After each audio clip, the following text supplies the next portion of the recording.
Ray Brown's Talking Birds. Made possible by the generous support of the Birdwatchers General Store, Orleans, Cape Cod. Birdwatchersgeneralstore.com. By Vortex Optics with the VIP warranty. Their unlimited lifetime promise to keep you and your optic covered. Learn more at vortexoptics.com. And by Hog Island Audubon Camp. For full camp schedule, program details, and to register, visit hogisland.audubon.org.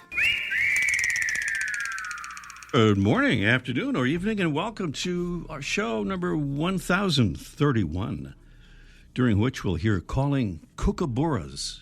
I believe that's how they're pronounced, where we're hearing them from. Learn about an Ontario operation to protect piping plovers, and get an update on the first ever Blind Birder Bird-a-Thon.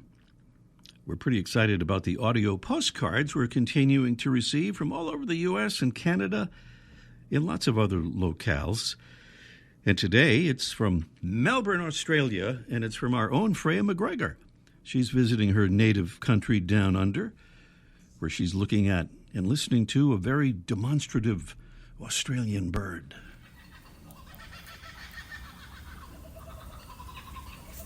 Hi everybody, it's Freya McGregor here. And there's some laughing kookaburras. Laughing. At me? At you? I don't know. They're just laughing. I'm in the Dandenong Ranges, which are some hills just next to Melbourne, just east of Melbourne, back home in Australia. And I've just been watching 3 kookaburras taking a splashy bath in a big bird bath. And one of them sat on the edge and preened for ages.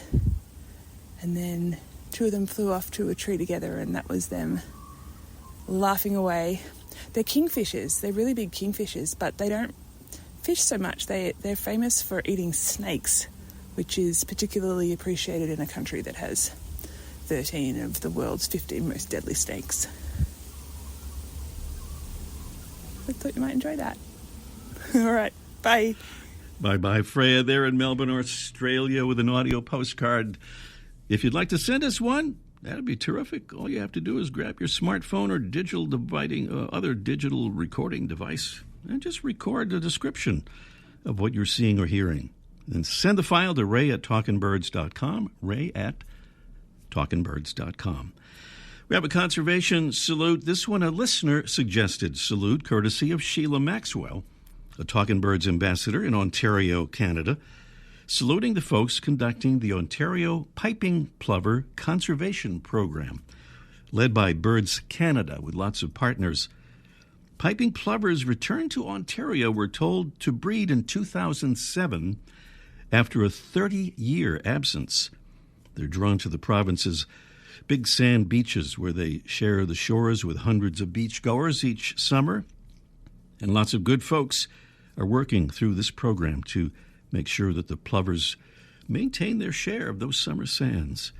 Thanks, Sheila, for that conservation salute. We have a link right now, by the way, on our talkingbirds.com website to all the details and partners in this great effort. Meanwhile, Talking Birds listeners, if you know an organization or individual you think is deserving of a salute for doing some good work on behalf of our planet and its inhabitants, whether locally or on a national or international scale, please let us know. Get to us through the contact page at talkingbirds.com or send an email to me, ray@talkingbirds.com.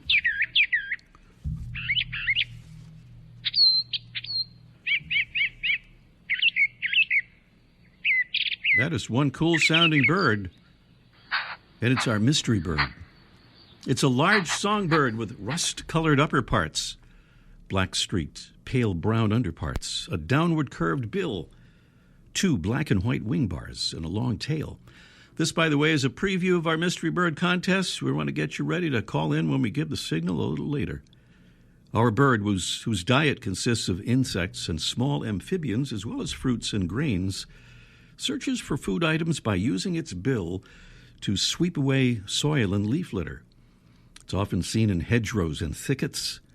And as you got a hint there, it has one of the biggest song repertoires of any North American bird. It's our mystery bird What is it? We'll do the contest in a little bit, and we will give away from Fresh Cut Paper, makers of beautiful life-sized pop-up floral bouquets, 5 of those gorgeous bouquets, and I promise you will love these. One of their new ones is the Hummingbird Oasis bouquet, brought to life with a kaleidoscope of hummingbirds that take flight with a gentle pull.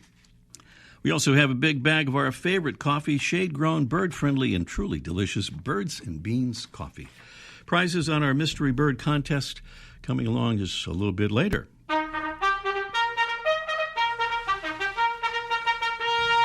A salute to another member of the royalty, our Talkin' Birds ambassadors, who help us get the word out about the show and about birds and conservation. And thank you to Lisa DiFrancesco from Geneva, New York.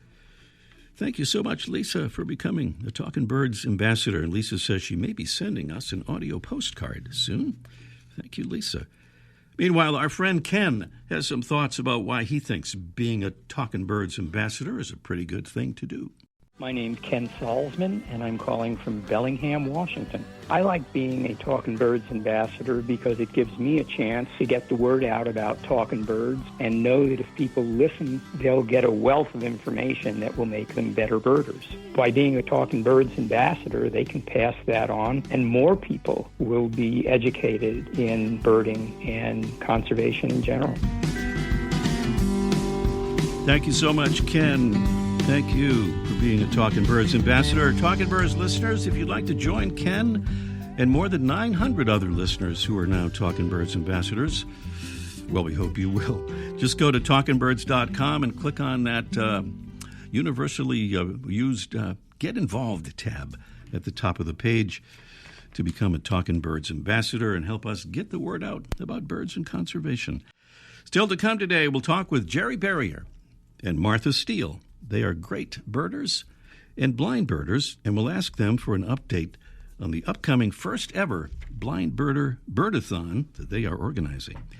Also today, Mike O'Connor will join us for a Let's Ask Mike segment, almost live from the archive, about a surprising interaction, or lack of interaction, between an osprey and a house sparrow. And up next, we'll visit a rocky shoreline to meet this week's featured feathered friend. Some birds get their names from the sounds they make, like chickadee, killdeer, and bob white, among others. But today's featured feathered friend is partly named for what it does.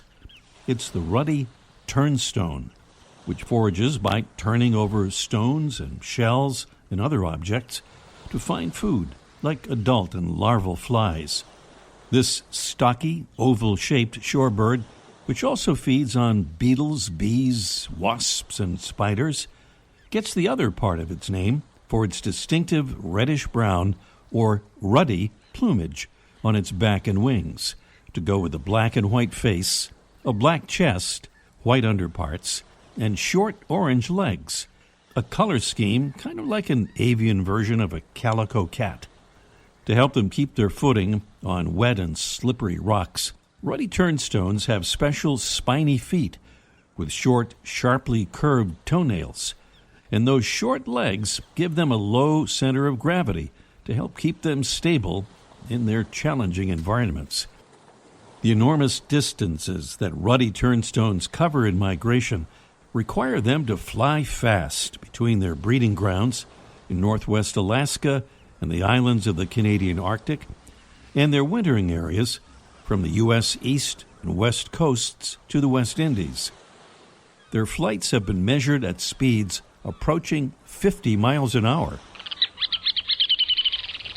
A bird that's named for what it does and how it looks, the ruddy turnstone, Arenaria interpress, today's Talkin' Birds featured feathered friend. Welcome again to our show, number 1031. Well, as we learned here on our show a couple of months ago, the first ever Blind Birder Bird-a-Thon will take place all across the U.S. on Sunday, May 18th. The event was in the early formation stages in February when we first talked about it, and we thought we'd get an update on how things are proceeding. So We welcome back the woman who came up with the idea for the Blind Birder Bird-a-Thon, Martha Steele, and a man who will be facilitating its operation, Jerry Berrier. Good morning, Martha and Jerry. Good morning, Good morning. Ray. Let me start with you, Martha, and ask for a recap of how the Bird-a-Thon will work and what its goals are. So the Bird-a-Thon will take place on May 18. It is a 24-hour period, basically midnight to midnight, where people can bird anytime during that time period. But we are asking that people bird at least 2 hours sometime during that time period. And report on any bird species they see or hear while they are out birding. Our goal here, Ray, is to encourage our community, those who are blind or have low vision, to get outdoors and start to pay attention to birds and realize that just because you can't see or see well, that doesn't mean you can't bird. Birds can be identified by their song. So as long as you have some good ears to listen with, you can become a very, very good birder just by identifying songs. So that's really our goal. And we want to encourage people to learn about birds and to become as passionate as Jerry and I are about this pastime. Indeed. And as an extension of that, people may think, Martha, that they need to be expert birders, too, to take part in something like this. Oh, they certainly don't. In fact, I would really encourage anyone who's never birded to participate. The only criteria for participation is that you be legally blind.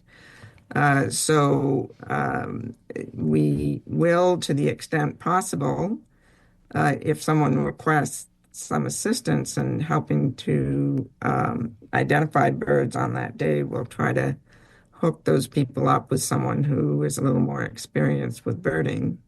But we also have other tools that people can work with, and Jerry can speak to those for helping to identify the birds they see or hear.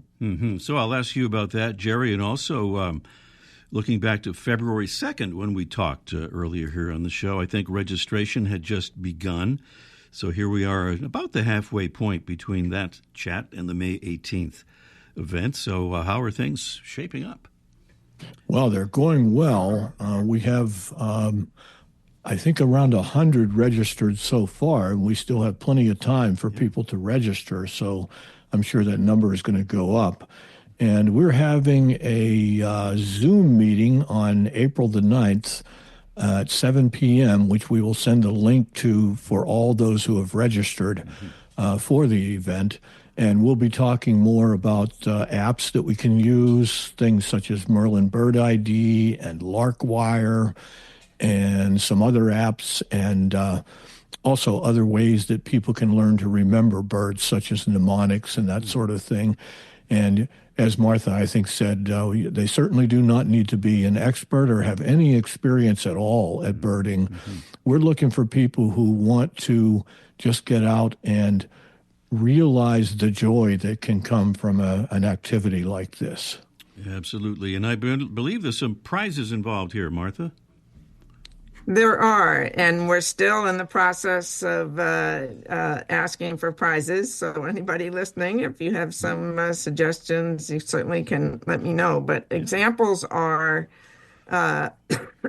we have here in Massachusetts, Birdwatchers General Store and Birdwatchers Supply and Gift up in Newburyport are offering gift certificates for any items in their store. We have vision organizations such as the Carroll Center for the Blind and the Foundation Fighting Blindness offering gift certificates, and in the case of the Foundation Fighting Blind, a blanket. It's a wonderful blanket that I use all the time. We also have from Beauty Books, 2 audio books that will be donated for the individuals of their choosing. We have adaptive assistive assistive device items as well from Adaptive Vision. We have a desk lamp from New England Low Vision. We have a handheld magnifier. We have other gift certificates from Lions clubs and individuals. So we are actively compiling these gifts and donated items that will be awarded to participants based on a drawing after the event. All right, based on a drawing. Wonderful stuff. And very importantly, I'll ask you, Jerry, how can folks sign up and when do they need to do it? Okay, well, the easiest way is to go to a website at birdability.org. That's all one word, Birdability, BIRDABILITY.org. And once you're on there, find a link that says Blind Birder Bird-a-Thon. And if you go to that link, there is a registration form that is very accessible and fairly simple to use, and that's all you have to do. All right. And can folks who may want to donate some of those prizes, as Martha referred to, can they do it through there as well? Well, Martha is our primary. Oh, go ahead, Martha. Yeah, no, probably the best thing is to email me. My email is on that webpage, but I'll give it here. It's Martha JS, MarthaJS, as in Sierra, at Verizon.net. All right. Anything else, Martha, folks should know about taking part? Yeah, we really encourage people to come out and join us. A complete list of all the prizes is also on the webpage, and we will be constantly updating that list as we get more prizes. We just really think this is a great opportunity to form a community of people who love the outdoors and want to learn about birds. Mm-hmm.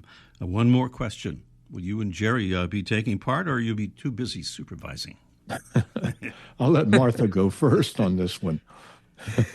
I will certainly take part, but I'm also want to remain available to help anyone who may want to have someone who knows a little bit more about birds than they do. So I'm kind of hanging loose, but I'll participate one way or another. All right. And I also plan to take part. I will go to at least one of the locations that we're aware of where people have formed a group, and maybe even two. And if not, I'll go in my own backyard. I live in an urban area, but I get a lot of birds around here, so I will definitely be doing some birding. All right. That's Jerry Berrier and Martha Steele, driving forces behind the first ever Blind Birder Bird-a-Thon all over the U.S., supported by Birdability and many other organizations, taking place on May 18th, 2025. Again, get all the info under the Programs and Events tab at birdability.org. That's birdability.org. Martha and Jerry, thanks for the update. Good luck on a great event. Thank you. Thank you. Martha Steele and Jerry Berrier here on Talking Birds. And up next, our Mystery Bird contest in just 1 minute. The flutter of a tail feather, the flash of a wing bar in mid-flight. You don't always have a lot of time to identify a bird in nature, let alone to appreciate its beauty. But with Vortex Optics, you'll have the power to bring every wild moment closer. When you choose Vortex, you're choosing to have a partner in the field as passionate about nature as you are. Whether you're spotting old friends on the backyard feeder or packing for a once-in-a-lifetime trip to add a few species to your life list, Vortex offers a full range of optics and optics accessories for every birder and every budget. And whether the birds are taking you to another state or another country, you're always covered by the Vortex VIP warranty, an unlimited lifetime promise to keep you and your optic covered. If you'd like to learn more, or if you need help choosing your next optic, give Vortex a call at 1-800-4VORTEX or visit vortexoptics.com. What a cool sounding bird. Well, that call is or song is a Good hint as to the identity of our mystery bird, and here are more hints. Our mystery bird contest now underway. Here's the number, 781-837-4900. We urge you to call us as soon as you can, 781-837-4900. Our mystery bird is a large songbird with rust-colored upper parts, black-streaked, pale brown underparts, a downward curved bill, 2 black and white wing bars, and a long tail. Our bird, which eats insects and small amphibians, as well as some fruits and grains, searches for food items, using its bill to sweep away leaf litter and soil, often seen in hedgerows and thickets. And as you heard there, you can tell maybe it has one of the biggest song repertoires of any North American bird. That was just, of course, a tiny sample of that. Give us a call and tell us what that bird is and win those beautiful prizes from Fresh Cut Paper and Birds and Beans Coffee, and maybe that feather-friendly kit in our bonus question if we have time to get to that. Once again, 781-837-4900. Meanwhile, let's ask Mike, almost live from the archive, in just 1 minute.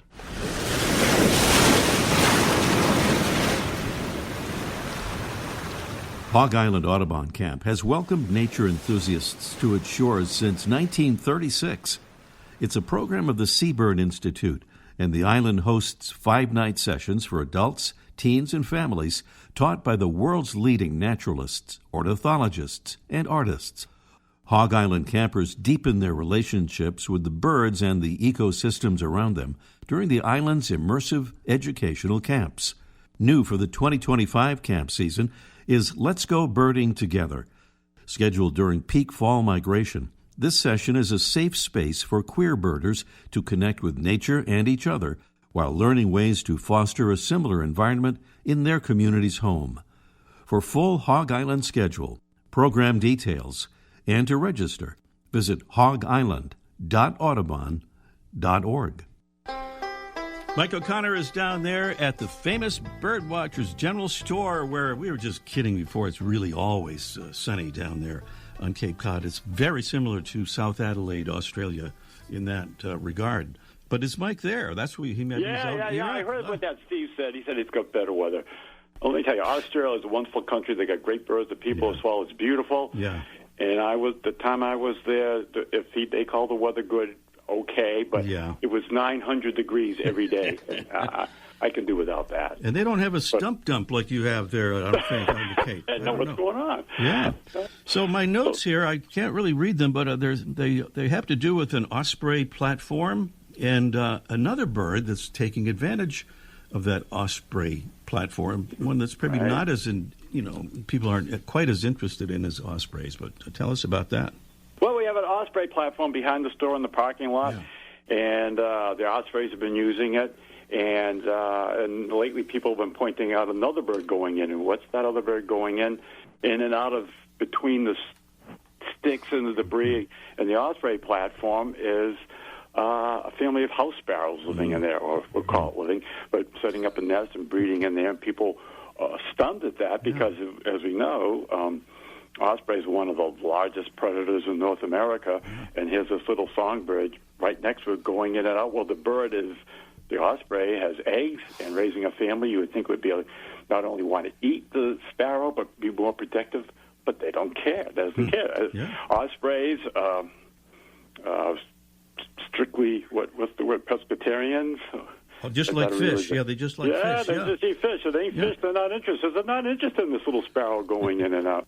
They seem to have worked it out. And we kind of thought, well, is that unusual? I looked around, went through the literature. In this case, literature is the Internet. And a lot of birds do that. There's been other birds in there, starlings, swallows have used osprey nests at the same time, and even monk parakeets down in Florida, those big kind of noisy green birds, lived in osprey nests. And then it becomes a question, do the ospreys protect the birds and they know that, or are they both kind of oblivious to each other because they don't care? In a lot of areas, I kind of noted where yellow warblers will nest near red-winged blackbirds because the red-winged blackbirds keep the cowbirds away, which can be parasitic. Or in the Arctic, some waterfowl nest near snowy owls, which seems dangerous, but the snowy owls keep an even more serious predator away, which are the Arctic foxes. So there's a whole thing. Do the birds figure it out and do the math and think, okay, I'll be safer here, or they just happen to nest there and they're successful? And unlike the Lawrence's warbler you mentioned earlier, birds tend to come back to the same place where they were successful the year before. So they come back and they nest there, and are they thinking the owl's keeping the predators away, or it just it worked out and I'm going to come back? That's your question there, Ray. That you could work on that. I know the music's coming for you. That was a heck of an answer there. Mike, thank you so much for all those answers, and we'll talk again next week. Sounds pretty groovy, man. Thanks a lot. Mike O'Connor there at Birdwatchers General Store, Orleans, Cape Cod, and we're back to the Mystery Bird Contest. We'll hear the bird one more time here. It's kind of a cool bird to hear. What a repertoire this bird has, vocalizing-wise. What is that bird? Let's check in with Johnny. He's somewhere in Florida. Good morning, Johnny. Hey, Ray. Great show. Oh, thank you. Thank you, Johnny. Whereabouts in Florida, if you care to say? Apopka, Florida. I'm about a stone's throw away from the Lake Apopka Wildlife Drive. Nice. You heard the clues there and all that.